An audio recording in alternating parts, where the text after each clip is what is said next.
Good evening to all my Facebook, YouTube, and Periscope fans. Now we're streaming in 4 locations. If you've never seen us before, my name is Daniel Faust. I'm one of your hosts, and this network is called Learn and Live, and we help military, veterans, and first responders transform their lives from the bedroom to the boardroom. Each week we focus about 15 to 30 minutes on a particular topic, going over and helping you thrive in your life, either in your bedroom, in your marriage, in the living room in your family, or in the boardroom in your leadership, either as a military member, veteran, or first responder. You guys were the war hero, and now you guys are transforming to the superhero, and we want to empower you to go over and do that. If you're watching this first time live and you're wanting to go over and comment, register with StreamYard to go over and to go do that.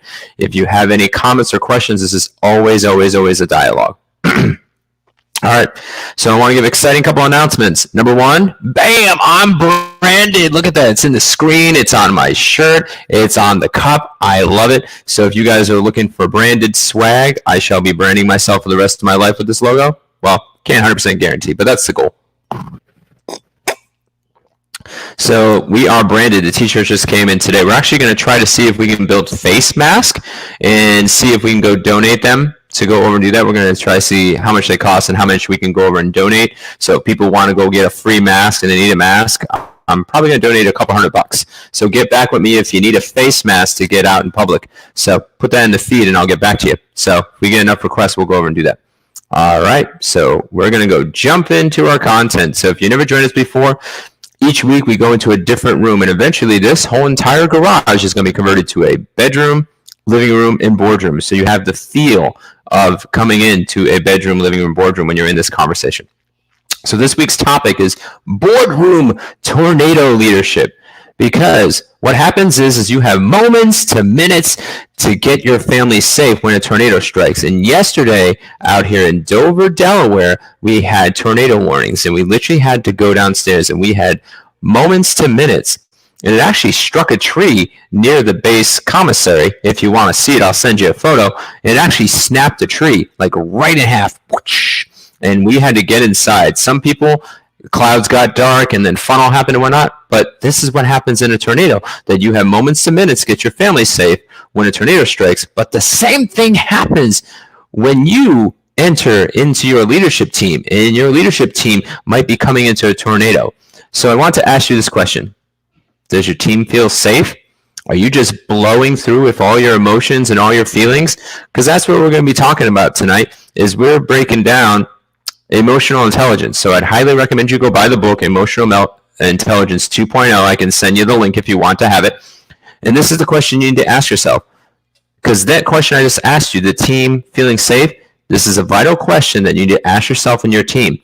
If you don't feel safe being around your reactions, then you need to have some work to go and be done. And so do I. As I'm going over and teaching this, I am learning some lessons myself. And the same thing as your team. Your team might be small and intimate, and you might still have that work in place element. Other people right now might be working distant-wise, and you were safe when you're a working person, but now you're remote and you have other stressors happening, and it's maybe not safe. So that's what we're going to be talking about. So today, tomorrow, Thursday, and Friday, we're going to dive into 4 realms of emotional intelligence. And tonight, we're going to jump into self-awareness. Do you know what you feel, what you express, and what drives you? That's what self-awareness is about. It's not only going over and identifying in the aftermath. Do you know what you're feeling right now as you're watching this live? Do you know what you're expressing in your face, in your body language and whatnot? And do you know what drives you to keep going? Because really, self-awareness is know yourself as you really are. This can be a really hard concept, to be fully self-aware. No one is ever done. Not myself, not you, not Tony Robbins, not a single person. But as you get to know yourself as you really are, that's when it's becoming self-aware. And we're going to talk about how to go look at that. And again, we're going to dive 30,000 feet into this topic. You want more in depth, I recommend you going over and downloading Emotional Intelligence 2.0, and you can actually do your emotional intelligence quiz when you go over and download the book. So do you know your reaction before you respond? because that's key in first part of being self-awareness. Do you know what your reaction is going to be before you respond? Now, there is a difference in definitions in that regard of that, and respond is when you're actually thinking it through, and reaction is when you're feeling it through. But typically, do you know what your typical reaction is before you actually make that response? Because if you understand that, then that's going to go over and help you. So I'm going to challenge you in some topics real quick to go over and see where you're at. And you can either answer in the feed or answer on your own or write down these questions or whatnot. We love you to be interactive. We love to have the dialogue. So if you want to go put your comments in there, you probably need to go to StreamYard and approve the comments come in. But if you have any comments, just go over and do that. So do you know how you respond to maybe these type of topics? Birth control, sex, gender, tardiness, marriage, etc. And I gave a variance of topics because some topics are really polarizing and other ones are not. But depending on your self-awareness, you might ping on certain things that might be small in the world sense, but it's really big to you. So what is your gut feeling when you hear some of these topics? What about military? What about LGBT? What about going over and coronavirus? What about staying home? No matter what it is, the first part of self-awareness is knowing how you're going to respond and actually putting that stuff in front of you. Because if you wait until it comes up at work, people go over and say, don't discuss politics, don't discuss religion. Well, in the military, we kind of say that, and then as first responders, we say that. But when things are bored, or we're waiting on something, or we're waiting for an exercise to happen, or maybe we're on an aircraft for a long time, or sitting at a post, whatever it is, these topics come up on a regular basis, either through reactions happening or by someone bringing it up. And I had someone when we had an open discussion about religion, and I said my opinion. Somebody flared up, and then I didn't even get a job based on that. So you first need to know how you respond in those conversations before you go bring them in there. And we're going to talk about that later this week on to go over to discern on that. Because what truly happens is our reactions and our responses will be the same if we're not aware. Because we think they're both the same and they're not. Reactions is when I feel it out. I just go over and do it and I don't realize I'm doing it. A response is like, what mental decision am I going to make? Like when we do exercises, we practice to go over and to respond. We don't practice to react. Now, in an exercise, we tend to react, and then we do a hot wash afterwards to go over and realize, was that reaction the proper reaction? Because a response is always going to be typically right if you do it, compared to a reaction. A reaction has a hit or a miss in that regard. And the hardest part of that is that when we do self-awareness and we start diving in, it's going to hurt. Now, I'm going to give you a personal example for myself. So when I was deployed and going and almost losing my marriage, this was early in my marriage, first year, and this actually happened in year 7. So it took me a while. And I had to make the choice to go over and dive in. Did I want to go dive in to my rocky marriage? Did I want to go dive into my brother's death? All that while dealing with a deployment 6,000 miles away, my first child, my son, was being born. Did I want to go and do that? Initially, no. But the thing is now I'm thankful, and now I do it on a regular basis. I dive into the hurt because it goes over and helps me. When we tend to avoid, that's when we start reacting instead of responding. That's the difference. We tend to react when we just shoved it in and didn't go work it out. It's kind of like if you gain a ton of weight and then you go over and your doctor goes over and tells you, hey, you need to go back to the gym. It's hard to go back to the gym. It's even hard for me now. I have some injuries, and because we're stay at home, it's sort of difficult for me to go and get started. But I know starting tomorrow again, I did a little bit last week, but starting again tomorrow, I'm going to go work out. It's going to suck at first. And it doesn't matter how long you go over and take off from that. And it's the same thing emotionally. The more time we take off emotionally, either to minimize, to hide, or those type of things, it's going to be more painful. But I'd rather take a little pain dealing with it a little bit at a time than to go over and deal with it constantly. But it will hurt, just so you know, before it helps. But how do we go over and do this? We're going to go jump into that real quick. Now, if you go over and read the Emotional Intelligence 2.0 book, there's 15 strategies. I'm not going to go over all 15 strategies. I don't think this is such a big nugget to go over and to dial down. I'm thinking that you guys just need our top 6 that we went over and saw and we went over and reviewed while we were going over and doing laundry. Yeah, I highly recommend doing laundry in laundry facilities. That's just my personal recommendation. I have 4 kids. That's a struggle. So that's my strategy to go get it done in 2 hours. And don't worry, I was safe. I was masked up and everything. All right, so let's go jump into our top 6. Our first one is quit treating your feelings as good or bad. Now, everybody's seen Frozen. Absolutely everybody. And if you haven't seen the movie Frozen, depending on your point of view, you're either going to love it or you're going to go hate it. But Elsa was a queen. She went over and she just concealed and not feel. And she went over and said, this feeling is good. This feeling is bad. I took my thoughts and my feelings. I made it my actions, my responses, and I went too far. So the first thing you need to go over and do is your feelings are your feelings. You need to actually work through the feelings to start figuring that out. You can have a feeling to go over and say, I have a feeling to, when I was struggling with divorce, getting a divorce. The feeling's not wrong in that regard. Now, if I go over and take those feelings and now make them thoughts and make them actions and make them responses, then that's when the feeling becomes from just neutral to bad or neutral to good. Because I can go over and think, I'm going to give world peace, And if I don't do nothing with that feeling, it's neither good or bad.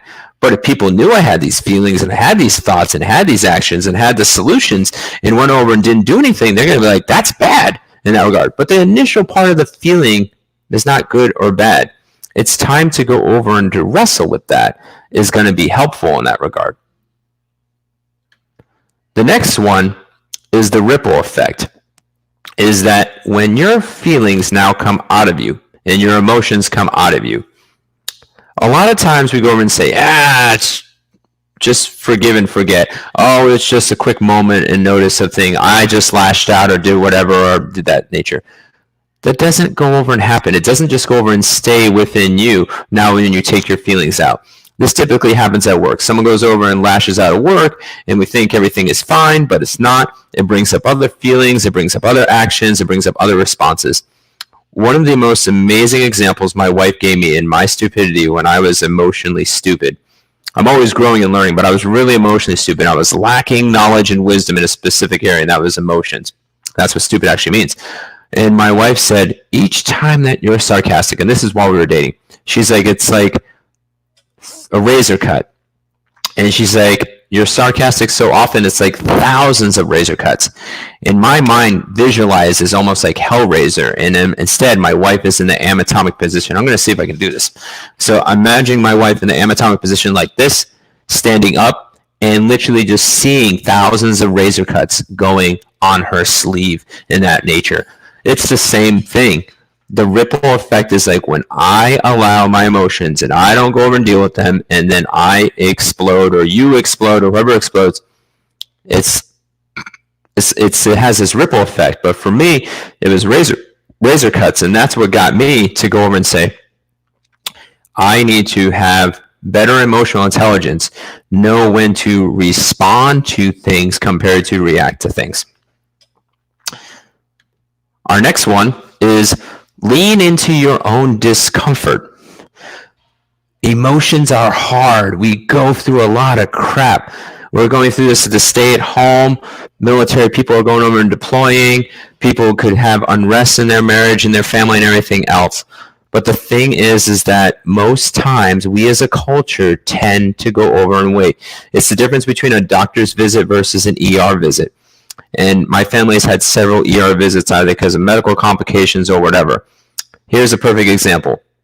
When I was dating my wife and we were through premarital counseling, someone challenged me and said, what if your wife becomes your ministry? And during that time, I'm like wrestling with this particular thought. And then I'm like, that's really hard. I learned to go over and learn to deal and adjust. And what happens is my wife starts turning pale. My wife starts puking out black bile.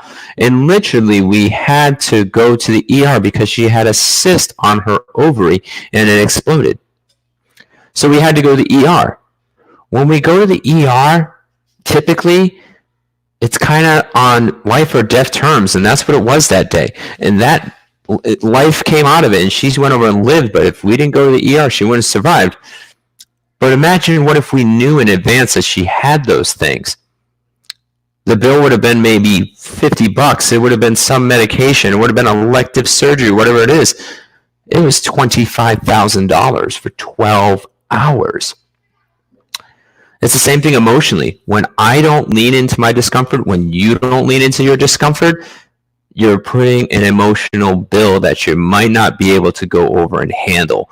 Waiting too long to go over and lean into it, minimizing it, avoiding it, distracting, and everything else. We got to take that time to go over and do that. There's nothing in life that we can't go over and handle with people and help and whatnot. So if you can't lean into it, find a friend. Maybe go connect with us as consultants. Maybe you need to go over and see a pastor, whatever it is. But lean into that discomfort to make it a doctor visit so it's bearable instead of the ER and it's almost unbearable, and then the consequences are a lot greater. So I'd recommend you to go over it in this season that we're stay at home, and it might be your wife, it might be your coworkers, whatever it is. Start leaning into that discomfort and figure out, why am I having these problems with these people? Because when you become self-aware, when I become self-aware, that's when true transformation comes.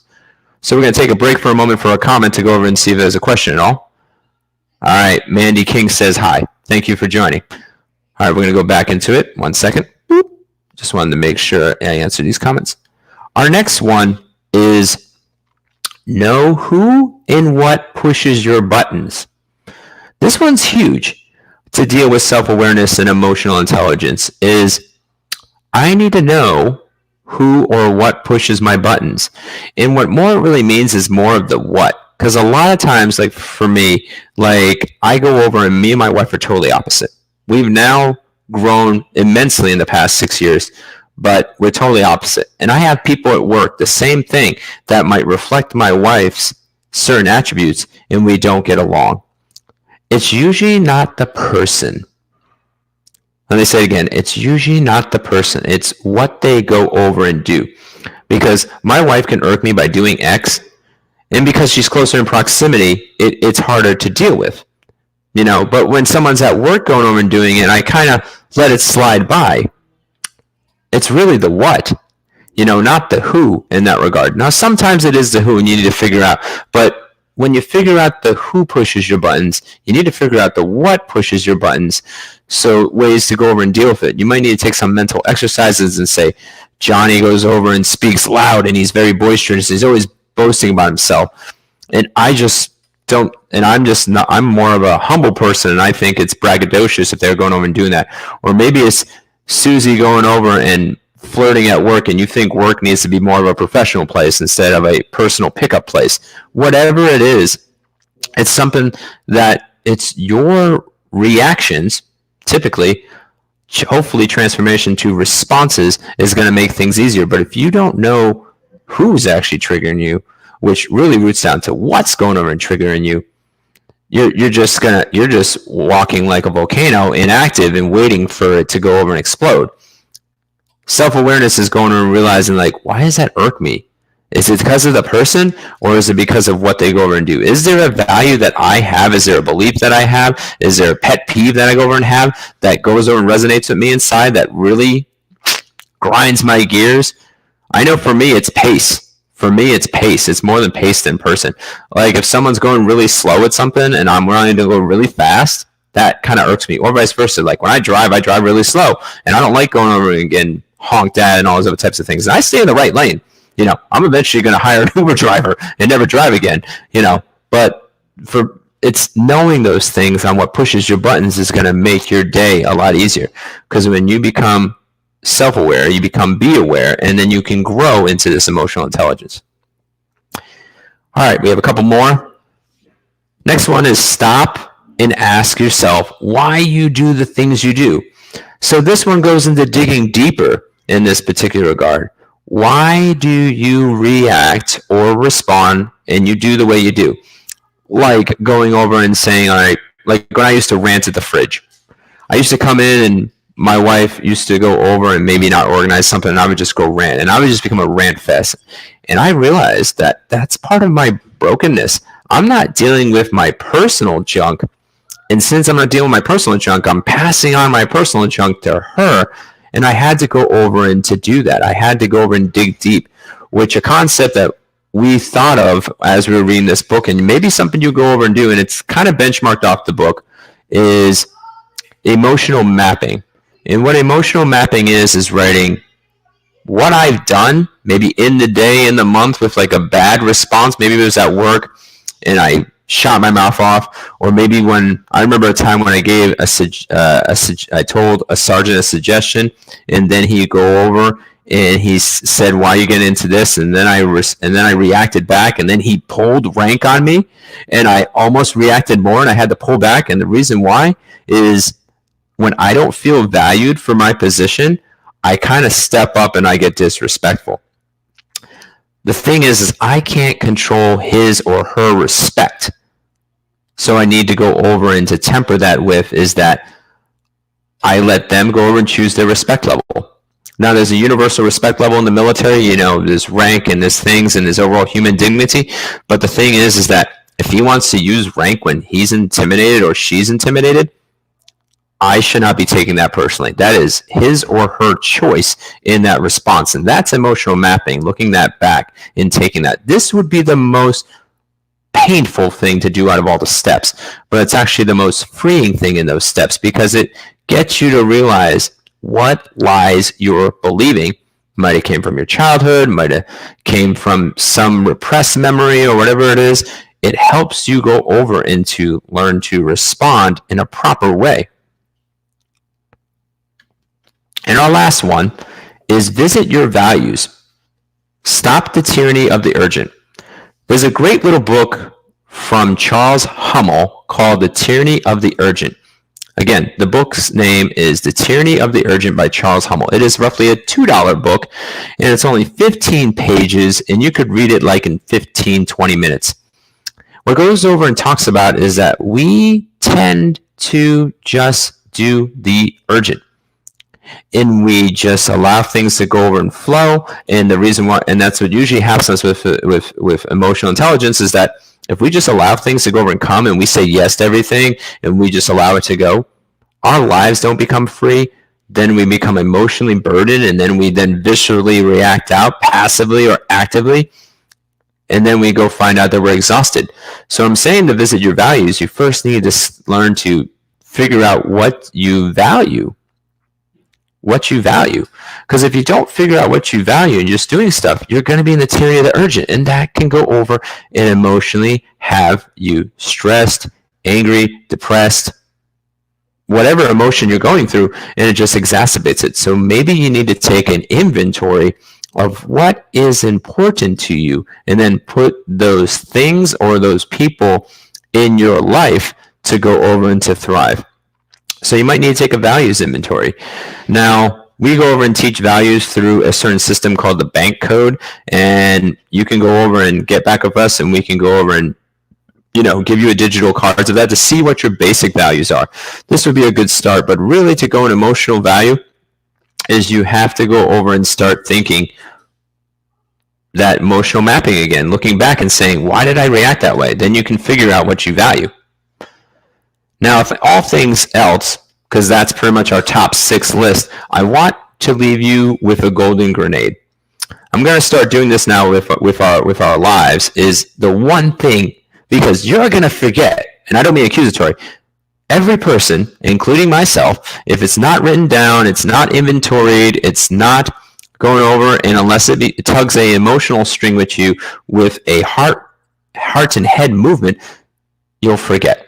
And what typically is we remember the first and we remember the last. So if we have a big sequence of numbers or thoughts or anything else, the first part of the video is going to be most important. The last part of the video is going to be important. So that's why I'm leaving you a structure to go over and look at this, and that's why I'm leaving you a golden grenade.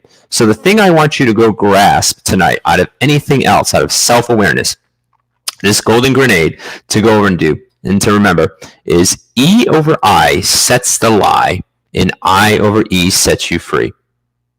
Again, E over I sets the lie, I over E sets you free. What this means is when I'm not self-aware and my emotions are on the top and I feel everything, then my thoughts go with my feelings, and then my actions go with my feelings and my emotions, and then my reactions, they're not responses, my reactions go with my feelings. I'm setting the lie. So if I rip somebody because they disrespect me, I become condescending because someone goes over and flips me off. I go over and rant because I see something out of place. You go over and do your visceral emotional response because out of your feelings.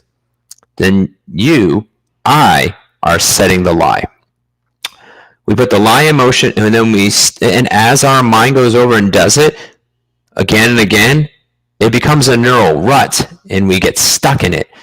So what we have to do is, with the self-awareness, we have to be consciously aware to go over and use our intelligence and have our emotions as a barometer to set ourselves free. So that's the one thing I want you to remember. If you forget everything else, my name, the business, what we go over and do, who we go over and serve, then this golden grenade is something that I want you to mark down in your notes, screenshot it, whatever you need to go over and do. This is what I want you to leave the boardroom tonight, is this golden grenade. E over I sets the lie, I over E sets you free. So I want to thank you all for joining. Thank you for YouTube and Periscope for going over and hosting us now. We will now host on these 4 networks. This is our new network that we're going to start taping for today for War Hero to Superhero.tv. So our shows will go live. We're going to go deeper into what we're going to be talking about once a week. So we're going to take a topic and go really dive deep. So the live content's going to be a little different. So these are little bits and pieces.